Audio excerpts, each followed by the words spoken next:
There's a very entrancing phrase. It will put you in a daze. To me, it don't mean. Hi, I will start with question 1. A.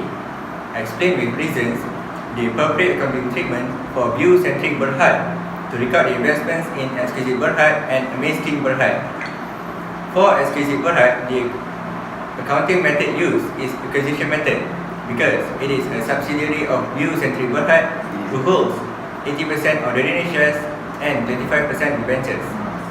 For amazing berhad, the accounting method used is also acquisition method since it is a subsidiary of view-centric berhad who holds 60% ordinary shares. B. Compute goodwill or bargain purchase of acquisition of exclusive and amazing berhad. For exclusive berhad, the consideration transfer is 224 million and the NCI is 56 million. Then we left with the fair value of net asset. We have ordinary shares, ARR, asset revaluation reserve in terms of property, general reserve and pre-retained earning, which carries a total of 262 million. And when we deduct these two amounts, we get a goodwill of 18 million. And then there is an impairment of 10%, which reduces the goodwill to 16 million and 200,000. Next is a miskin berhad in terms of ordinary shares. The cash consideration transfer is 100 million. And then there is a future promise to make payment. The consideration cost is 291 million and 600,000. And then there is the NCI. The calculation is as before, and the amount is 200 million. And then we left with the fair value of net asset, ordinary shares, general reserve, asset revaluation reserve in terms of rent and pre-retained earning. And we also have profit for the year, which totals for 2 months only. And when we deduct these two amounts, we get a goodwill of 104 million and 600,000. Assalamualaikum.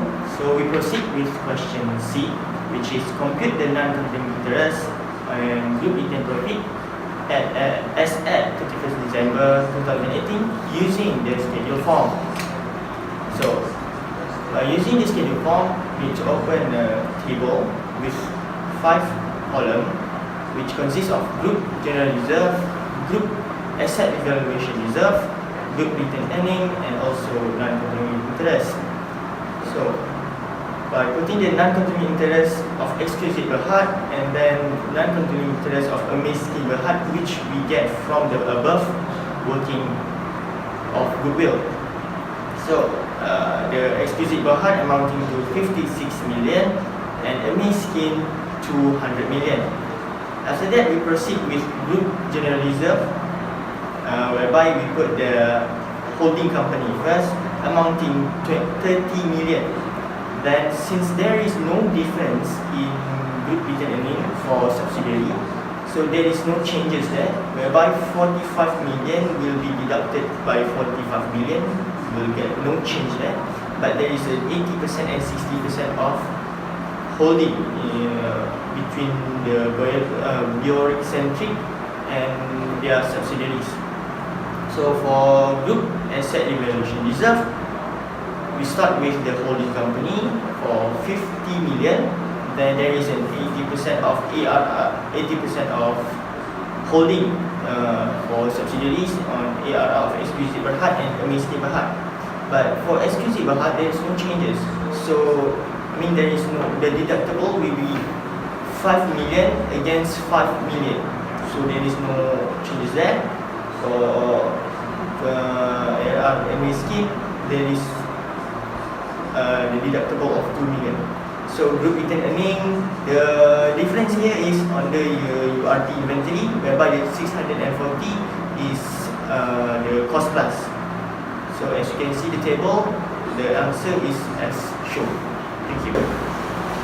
So I will proceed to question D, which we were asked to prepare the consolidated statement of profit or loss for the year ended 31st December 2018. So we will take the revenue deducted with the cost of sale. We will get the gross profit, which amounted 689,640,000. We will add the other income, which is rental, minus the expenses. We also will minus the impairment loss, amortization of brand, over-depreciation of PPE, and over-depreciation of plant.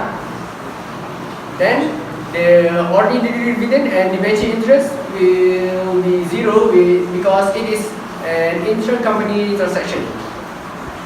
Then we will add the dividend from other investment, minus the debenture interest, minus also the renewable preferred dividend. Then we will get the profit after tax, which amounted 185,590,000. Then we will minus the taxation, which amounted 73,500,000, and we'll get the profit after tax. Then there is a surplus on land revaluation, which amounted 30 million, will be added with the profit after tax and get the total comprehensive income.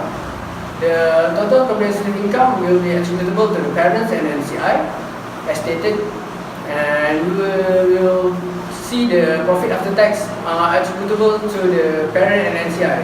For the NCI, the profit after tax of executive Berhad will be calculated as follows. Everything will times with the NCI percentage, 20% and 20%. For the miskin will be times with the NCI percentage also, 40%. We'll get the amount of NCI. So this is the profit attributable to parents and NCI. That's all. Okay, hello guys. For the next question is, prepare the consolidated statement changes in equity for the year ended 31st December 2018. Okay, for the changes in equity, we should prepare a table which consists of 6 rows. So the first row is for the particular and the other row is for the equity. Okay, for the first particular is balance BD. So for the balance BD, you can just take it from the question. But for the balance BD, for the return earning and the NCI, there is a little bit of calculation. So there is an acquisition amounted to 100,000, and profit for the year also just take it from the statement of profit or loss that had been calculated before.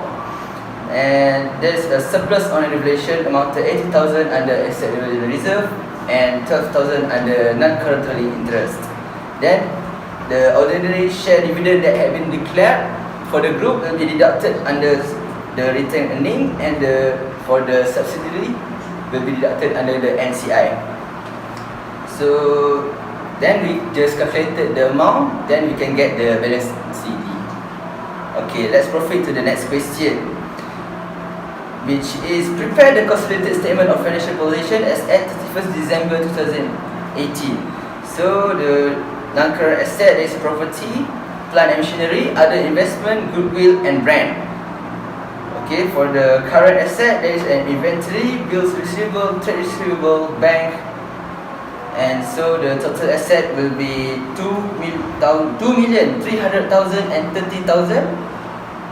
2,313,890.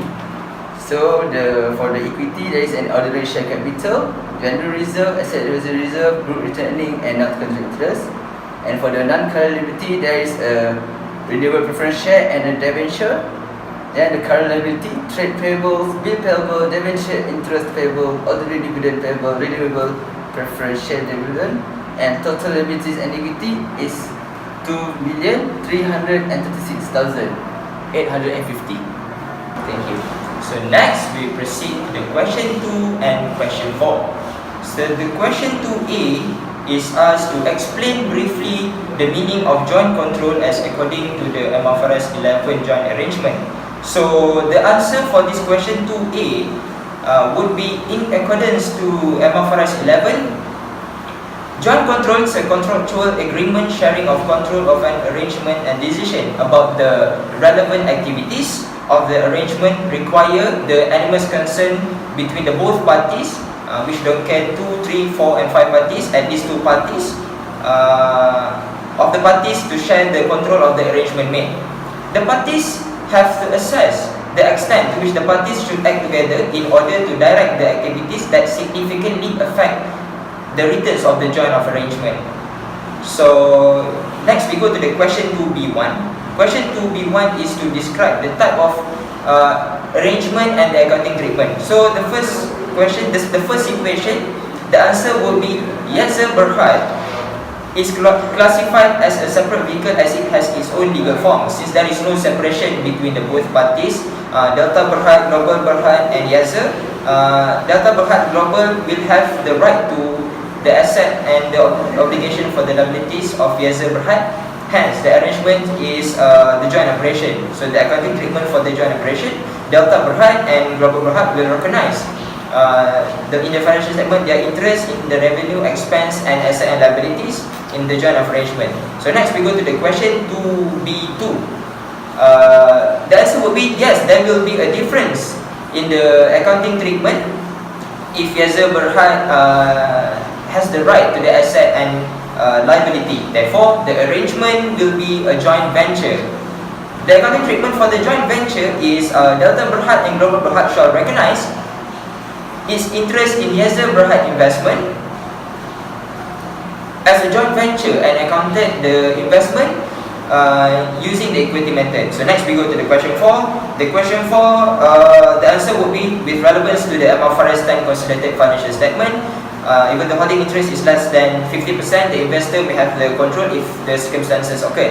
So the first circumstances is that it is exposed or has rights to variable returns from its involvement in subsidiary. Second, it has the ability to effect those returns. And third, through its power of the investee. And the fourth one is power defines as existing right that give the current ability to affect the relevant activities of investee.